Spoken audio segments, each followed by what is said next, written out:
Все почалося з командирського тіктока. Може це прозвучить грубо, але вбивати росіян, мабуть, нам більше всього подобається. Мені здається, воно його наскрізь прошило. Взагалі, да. Воно в мізріст. А скільки ти вбив людей? Приблизно я рахував десь 580 чоловік. А що він говорить? Кто едет? Зливає дані. Надо записать, типа, что если нас там сейчас убьет, то чтобы маме гроши пришли, да? Давай, знаешь, я. Взагалі, да, треба, кстати, записати, щоб мамі гроші Шучу, пішли. это нормально. Це не факт, що все буде Кстати, нормально. а репортерам вам платят, если вы пострадаете Да, в зоне боевых интересно. действий? Ну, ми У застраховані. нас є страхування. Хорошая страховка. Не знаю. А, Ще ви ще не не перевіряли. А сьогодні буде можливість узнати, але ми ж не хочемо це перевіряти. Дай Боже, не дізнаємося. Да, дай Боже, не дізнаюсь. Ми дуже давно хотіли зробити репортаж про снайперів. Якось так склалося, що з часу повномасштабного вторгнення ми мало про них розповідали. Я давно чула про групу снайперів під назвою «Привид». Вони, мабуть, стали відомі всім ще з Бахмуту. Хотіла давно до них потрапити, і ось ми нарешті у них. Сьогодні ми покажемо вам, як вони живуть, розкажемо, як працюють, і, можливо, вони ще розкриють якісь свої секрети. Готовенько. А як легше снайперу бути високим чи низьким? Низьким. Чого? Ну, менша мішень, да. Так. Ти не прив'язуєшся до людей, тому що в будь-який момент ти можеш втратити цю людину. Але ми вже майже 2 роки разом і не прив'язатися до людини дуже тяжко. І якщо, не дай Бог, будуть якісь втрати, це буде дуже велике горе. Я думаю, бойовий дух дуже сильно впаде. Наприклад, не дай Бог таке станеться.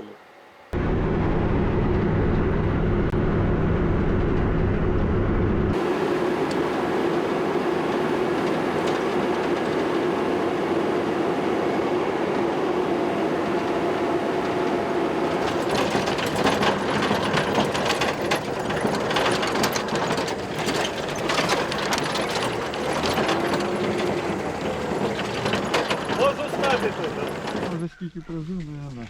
Бідний бідняга. А це просто він поламаний, да? Навіть обстрілі. Ні, це щось прилетіло і йому, видно, больно було. Да. По ньому вже не раз прилітало. Ілі це просто хтось сів на нього, да, видно, великий. Я так не кажу. Хтось великий. Хтось великий. Говора тут.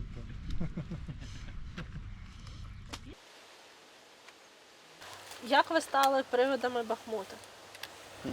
Привидами Бахмута нас командир з позивним «Привид» нас охрестив. Привиди Бахмута. Скажімо так, поначалу у всіх там свої, понятно, що позивні, там, це все ясно. Але вже в Бахмуті вже почали нас називати привидами. Все почалося з командирського тіктока. Тобто ми Будемо якось реалістами. з'являлась медійність в підрозділі, і треба ж якась назва, там, група. Так часто роблять, і шеф він привид, і хто ми привиди. До снайпера агресивність це взагалі не його тема. Він повинен бути врівноважений. Тому він робить якісь необдумані речі. Так? Від цього може загинути він, може загинути його група. Тому ці питання у нас контролюються колективом. У нас дуже велика така колективна відповідальність. Навіть я проти колективу інколи не йду. Займаємося спортом, качаємося, винтовки по 30 кг. Тобто приходиться брати на себе таку тяжість. Можете взяти, поважити, вони там лежать. Яка її вага? Це вага вже до 20 кг. Якщо в апгрейді в повному, я ж кажу, вона до 30 кг може доходити. Калібр? 14,5 на 114. Святі помідори. А скільки таке щастя коштує? Дуже дорого. Як Дуже дорого. хороший автомобіль, напевно. Да, да. Иди пообщайся с журналистами, давай. Вони прийшли до тебе. Ти розумієш, що ти дід любиш просипатися в 6 часов? Чим снідає снайпер? Нателлою? Нателлою. Та чаєм з молоком.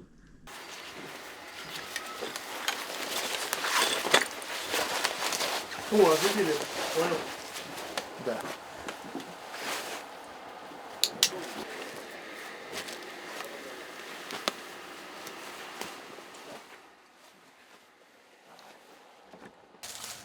і так, і запитання дратують від там цивільних навіть там вдома. А скільки ти вбив людей? А що ти відчуваєш, коли ти спиш, тобі чи сни? Ну таке, знаєте, що попало. Я відповідаю, кажу, якщо цього не драматизувати і не романтизувати війну і те, що ти робиш, тобі буде простіше. Ти потім це забудеш. Ну, я не знаю, я просто на це сподіваюся, я так думаю, що щось колись це відійде від тебе, війна. Ми ж тут не всі не професійні військові, ми мобілізовані, більша частина прийшли сюди і навчилися за короткий час, і всі повернуться потім до звичайного життя. Скільки вам цукору?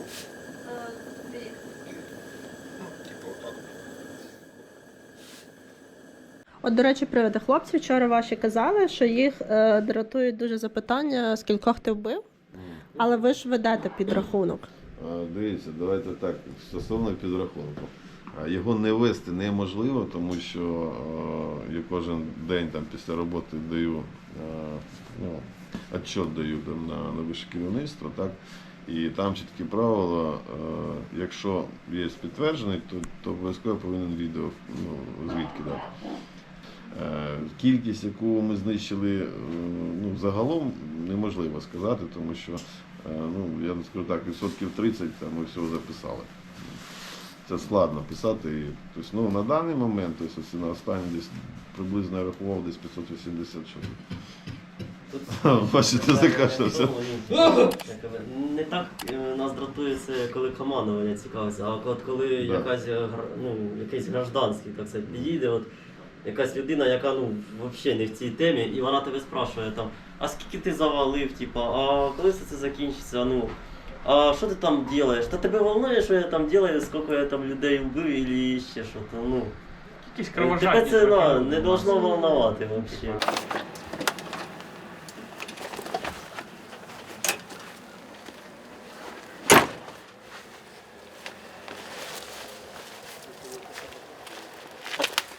Та ну нахуй ти на людей.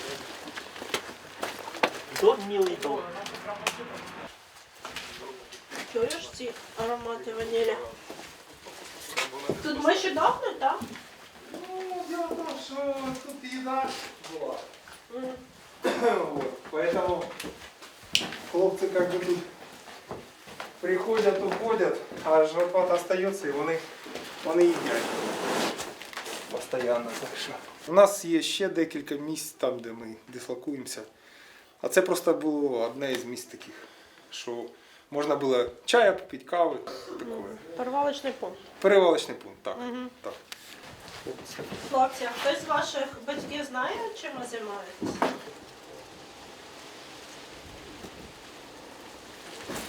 Я розказую мамі, але не повністю все, що там в підрозділі відбувається.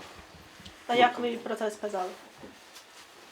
То як їхав на навчання, то сказав, що їду на навчання, і куди попав після навчання, теж сказав. Де проживаю, де звідки їжджу. Ти поки розказуй, а я... А вона що? Підтримує, все добре. Мама. Що в них залишається? Ну так. То в мене брат теж служить. Я, наприклад, сам родом з міста Буча. Війну застав тут на Донбасі, а мати пересиділа в окупації, то вона, так скажемо, звикша до цього всього. То вона знає, я з 19-го року служу за контрактом, а хлопці, може, трохи більше, там, хтось менше. То батьки вже звикли, скажімо. Довелося звикнути. З тим, що...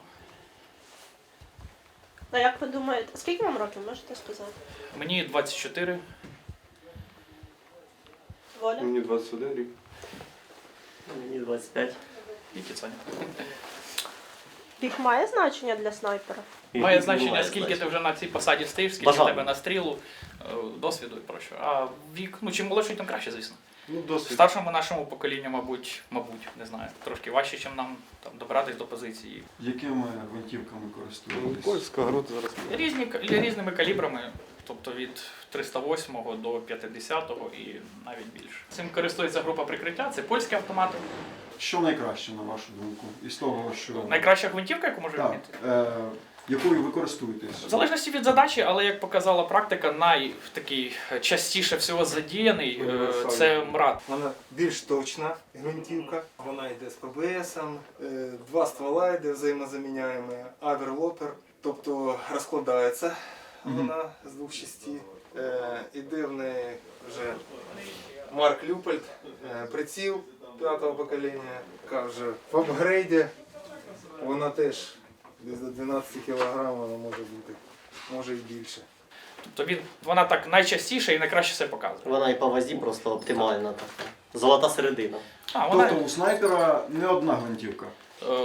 Ні, звісно, ні. Тобто у там старші снайпери, Залежно від наприклад, задачі. командири там відділа і так далі, на них може бути 3 або навіть 4 гвинтівки записані. Скільки у вас?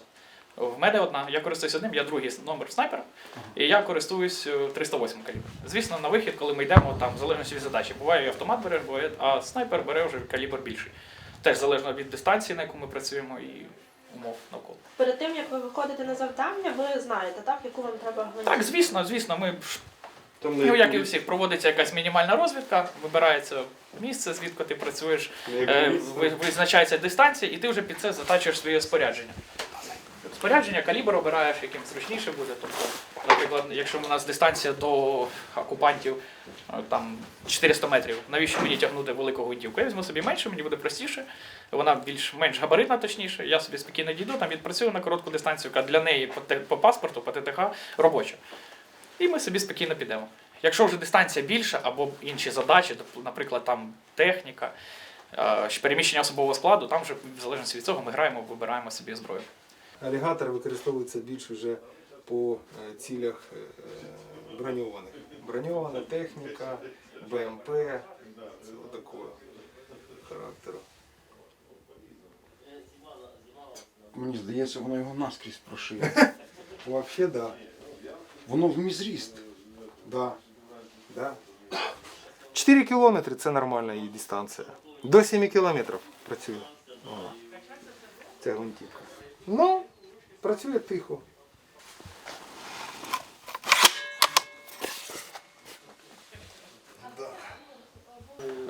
Там навіть в інструкції вказано, що до 1500 метрів не Негуманно. гуманно стріляти в людей, тобто, тому що від них нічого не залишається. Тобто це більше на техніку або стрільба на більш дистанцію далі.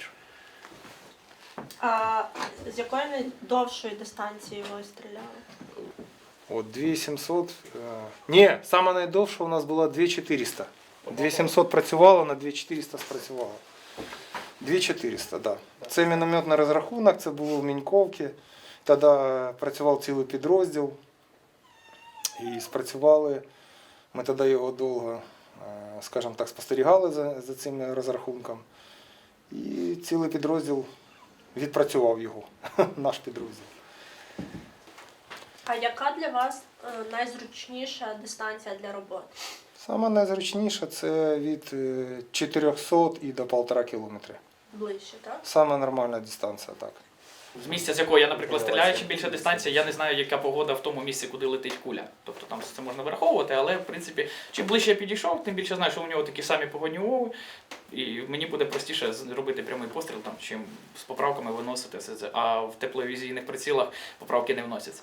Ти виносом стріляєш сугубо по, тобто на майстерності своїй, скажімо так. Яка найкраща погода для снайпера? Головне, щоб вітру не було так. І там температура, по-моєму, краще стріляти, коли холодніше. Це оце, щоб ви розуміли, оце 338 калібр, а це 14,5. Да. Уявіть собі, ось. Дивіться, ось моя рука. А це 308. Святі помідори. Дай Бог, щоб всі попали в ціль. Вистріл це вже 5% від цієї роботи. У вас є улюблені якісь задачі, що вам найцікавіше виконувати? В роботі? Так. Може це прозвучить грубо, але вбивати росіян, мабуть, нам більше всього подобається. Ні, ну це так. Нічого гарного тут немає, але типу, найбільше коли я отримую задоволення, це коли вже ти виконав роботу, тобто у тебе є якийсь вже там підтверджений, скажімо там, підар, і коли ти сідаєш до себе в автомобіль, він нас вже везе додому, оце найкраще відчуття. Ми відпрацювали, ми зробили свою роботу, ми йдемо відпочивати. Нам прямо як зарплату нарахували, це ми так само радіємо. Настрій якось піднімається. Навіть якщо це не гуманно. Радієш, що ти живий, хтось там, може ти комусь життя врятував тим, що зняв там якогось кулеметника чи гранатометника.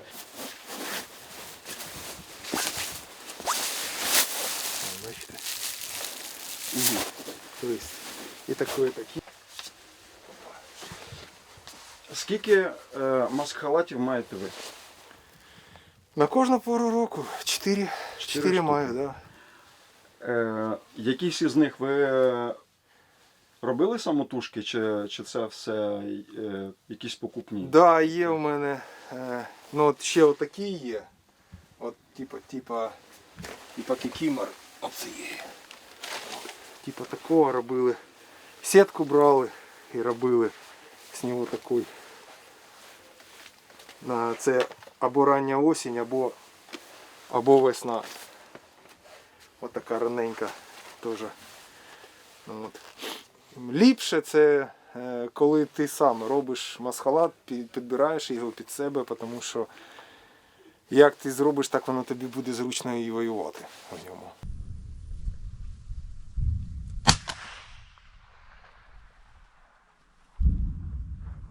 Есть, блядь, сука, нахуй.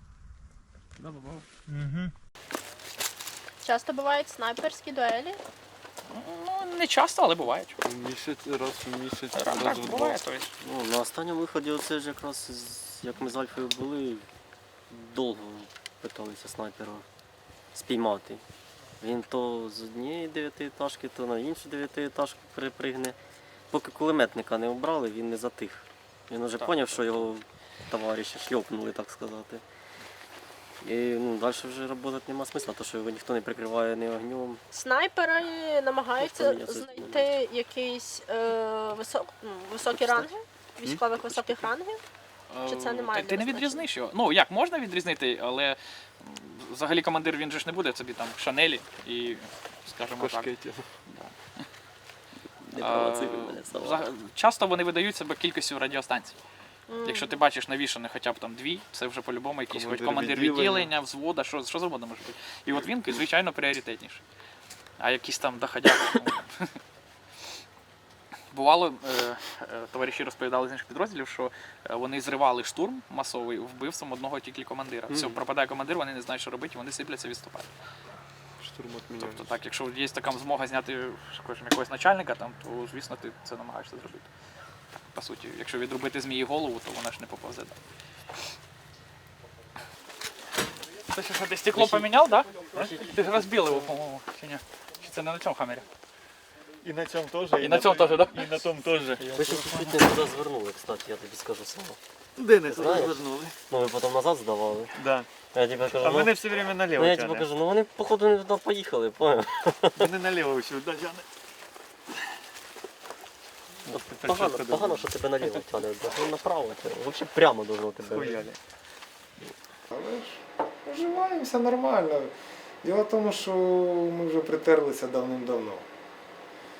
Всі вже знають кожного в тому сенсі, що він любить, як він себе веде, що йому там потрібно. Тобто або не чіпати сьогодні, або не з тої ноги встав. Але Тобто іноді, це нормально. коли ти зранку готуєш собі їсти і не кличеш мене теж, це розбиває мені серце. Це теж. Я завжди, коли йду в магазин, беру тобі шавуху, і бургер тобі теж беру, і водички беру, а ти про мене от іноді забуваєш. Бачите, отакі вони. Все.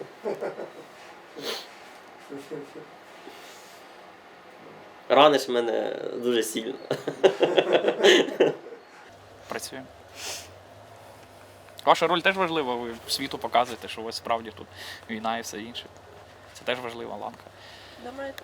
Впевнений. Зараз СМІ це теж, от кажуть, економічний там фронт, якийсь музикальний, ще щось, це все фігня. От є інформативний, так, я ще це підтримую, тому що інформативна війна це правда, тому що звідки бере більшість людей інформацію? Телевізор, телеграм, там щось. І новини вони якісь читають, хочуть бути в курсі. А прикиньте, якби нічого не було. Ніяких ні новин, ніфіга. Ні зв'язку, як раніше. Там би вже б жінки і матері з розуму б зійшли, наприклад. І люди більш паніка була. А так, то Зараз від ваша робота не інформації менш важлива. багато залежить. На цій ноті я нагадаю, щоб на нас не забули підписатися, поставити дзвіночок і лайк. Я думаю, важливо розповідати про війну і показувати наших хлопців. Так точно. Правда? Звісно. І потім Ось може коли якось пусти. діти з'являться, покажу. Папа, Мамки- чим ти займався? мамки От покажу. подивись. Покажу матері, покажу дітям, покажу внукам, всім покажу. Це Ви знаєте- Кіцоня, він афганець, до нього лучше не Кіцонні, підходить. Кіцонні, Марко Кіцонні. Артист! А, Смотри, там аккуратно с подвеской. Не Будешь понял. ехать, ну, по вот этим ямкам аккуратно. да, потому да. что Та ми колесо- нормально там.